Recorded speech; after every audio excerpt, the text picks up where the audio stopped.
네, 차이나나우 유한타증권 연결하겠습니다. 김동공 대리 오늘 연결했습니다. 안녕하십니까?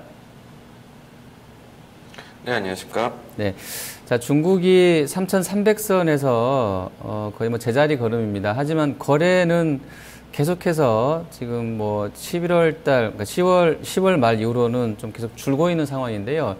또 거래가 한산한 뭐 배경도 좀 궁금하고요. 자, 오늘 시황 먼저 좀 전해주시죠.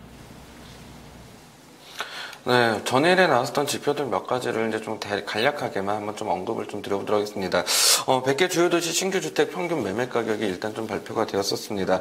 6개월 연속 상승세를 일단 좀 보여주긴 했었는데요. 그 내면은, 그러니까 표면적으로 나온 것들은 6개월 연속 상승세다라고 하면서 아주 좀 긍정적으로 나오고 있긴 합니다만, 뭐 삼선 도시에 대한 상승률이 이제 예전과, 그러니까 좀 시장의 기대치만큼 원하지 않았던 모습들이었고, 4선 도시와 5선 도시 같은 경우는 거의 꿈쩍도 하지 않고 있는 모습들을 좀 보여주면서 중국 경기, 부동산 경기에 대한 회복이 전국적으로 좀 넓어지지 않았다라는 그런 의견들이 좀 팽배해지고 있는 모습들이었었습니다.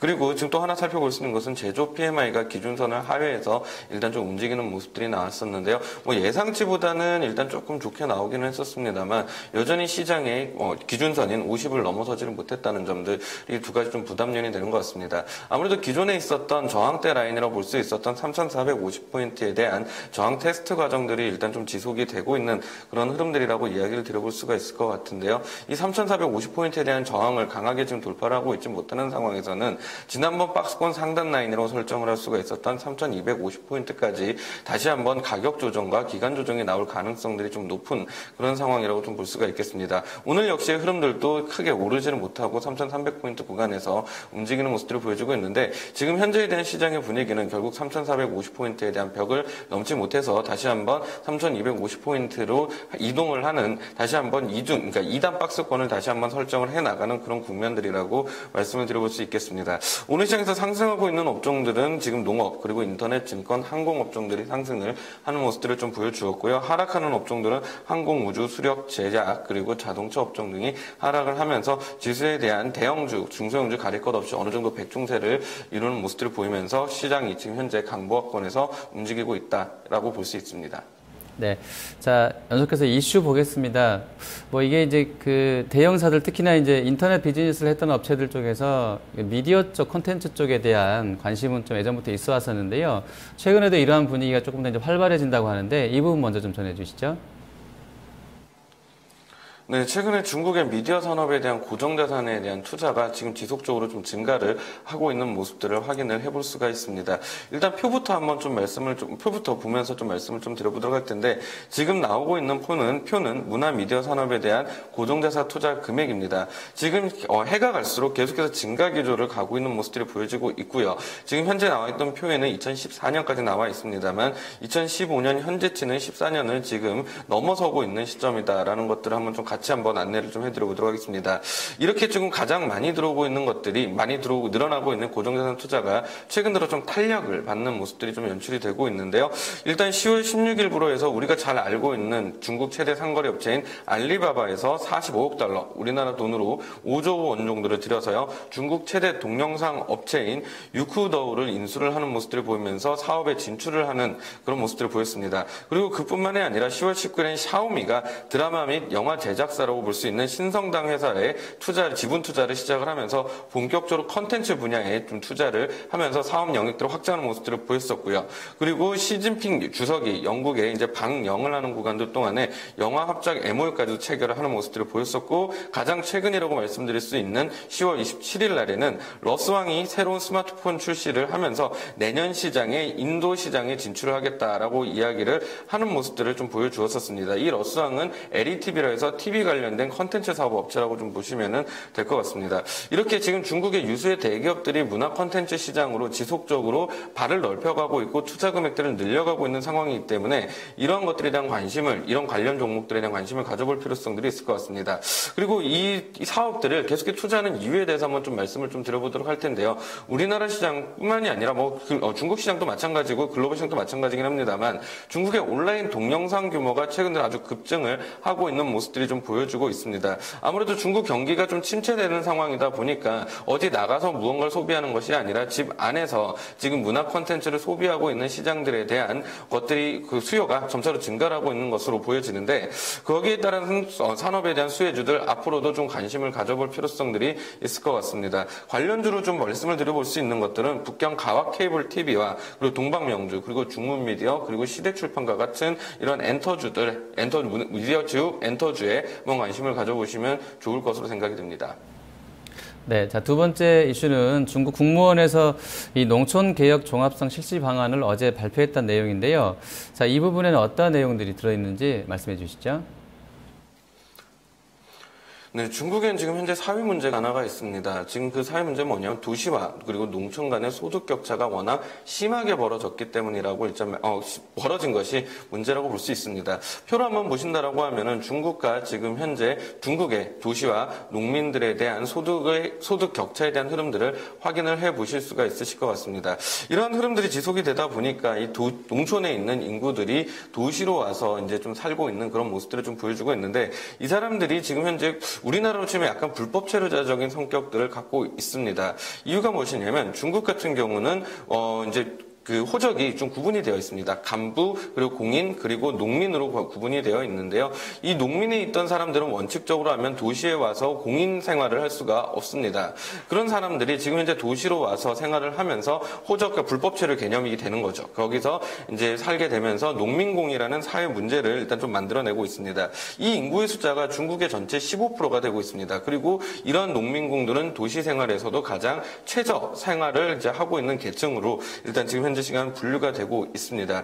그렇기 때문에 중국 정부 입장에서는 이러한 사람들을 좀 끌어올려야 될 필요성들을 좀 느껴지고 있습니다. 그래서 첫 번째로 이제 내놓은 정책이 10월 24일 날에 중국 국무원에서 농민공을 위한 호구제도 개혁을 조례를 하겠다는 것들을 발표를 했었는데요.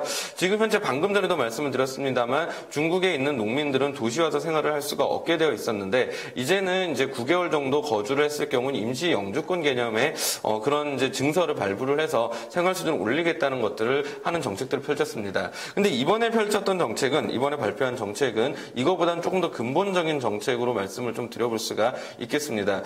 기존에 있었던 이 농민공들에 대한 처우 개선에 대한 그런 정책들을 발표했다라고 하면은 농민공이 발생하게 된 원인이라고 볼 수 있는 농촌의 소득 문제에 대해서 이것들을 근본적인 해결을 하겠다라고 밝히고 있는 것인데요. 그것으로 발표된 것이 이번에 농촌 개혁 종합성에 대한 실시 방안들을 발표를 하겠다라고 이야기를 했습니다. 중국 같은 경우는 지금 2020년까지 도시화율을 60%까지 진행을 하겠다라고 이야기를 해놓은 상태고 거기에 맞춰서 진행을 하고 있습니다. 그렇다라고 하면 2020년이 됐을 경우 남은 40%에 대한 농민 인구에 대한 수준들을 끌어올려야 될 필요성들이 있고 거기에 대한 정책적인 정책적인 방향성들을 맞춰가고 있는 중이거든요. 그렇기 때문에 농업 관련주들에 대한 관심을 가져볼 필요성들이 있습니다. 이번에 사실 제가 준비한 거는 제일 트랙터 한 종목을 일단 말씀을 좀 드리게 되었는데 사실은 이 개혁 실시안에서 발표된 수혜주를 참 찾아본다라고 하면은 심천에 많이 상장이 좀 되어 있는 상태입니다. 나중에 성강통이 좀 시행이 되는 시기가 온다라고 하면은 같이 한번 관심을 가져볼 만한 좀 더 많은 투자의 기회가 여겨질 수 있을 것 같고요. 지금 현재 후강통 제도를 통해서 거래를 할 수 있는 종목으로는 제일 트랙터가 한 종목이 지금 유일한 상황이니까 한번 관심을 가져보시면 좋을 것 같습니다. 제일 트랙터는 이름에서 마찬가지로 트랙터, 농기구를 만들고 있는 회사니까 앞으로 이 농촌의 현대화가 이루어질수록 수요는 점차적으로 늘어날 것이다 라고 이야기를 드려볼 수 있겠습니다. 네, 자, 오늘 준비해 오신 후광통 유망 종목은 어떤 종목입니까? 네, 상위 제약그룹을 일단 좀 준비를 했습니다. 일단 이 회사에 대한 밸류에이션적인 측면들부터 하나씩 좀 보면서 이야기를 해보면 좀 좋을 것으로 보여지고 있는데요. 지금 현재 상위 제약그룹의 밸류에이션적인 가치를 살펴보면은 현재가가 대략 18.7위안으로 지금 잡히고 있는 상황입니다. 근데 지금 현재 현재 가치 적정가는 29위안 정도로 계산이 되면서 앞으로 생산 여력은, 그러니까 상승 여력은 55% 정도 여력들이 현재 남아있는 상태다라고 보시면 될 것 같고요.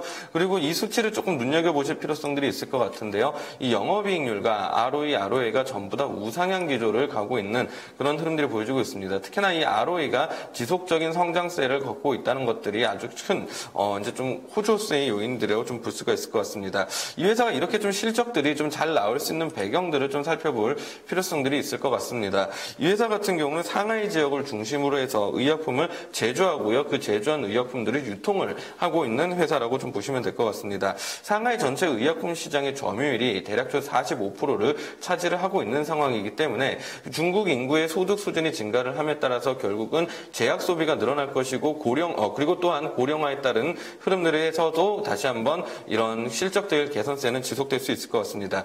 이번 10월 30일 날 실적을 발표를 하는 모습들을 좀 보여주었었는데요.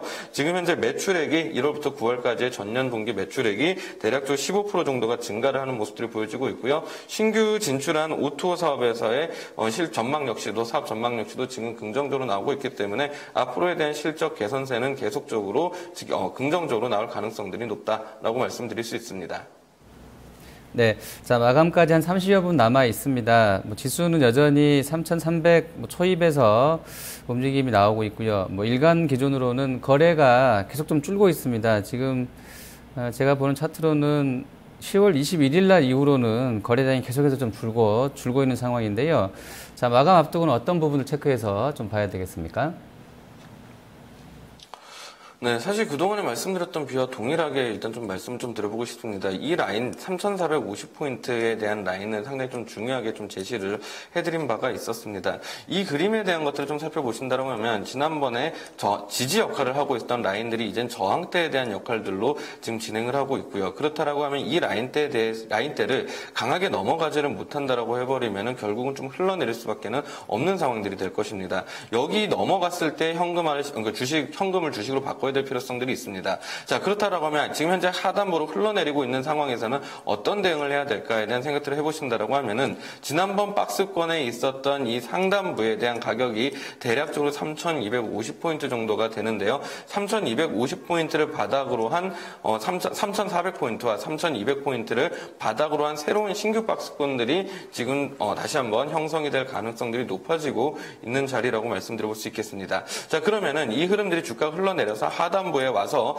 지지가 확인되는 모습들이 확인이 됐을 경우 다시 한번 재차 현금을 주식으로 바꾸는 그런 전략들을 가져가 보시는 것이 좀 어떠실까라고 말씀을 드려보고 싶습니다. 네, 알겠습니다. 오늘 말씀 잘 들었습니다. 네, 감사합니다. 네, 지금까지 차이나나우 김동공 대리였습니다.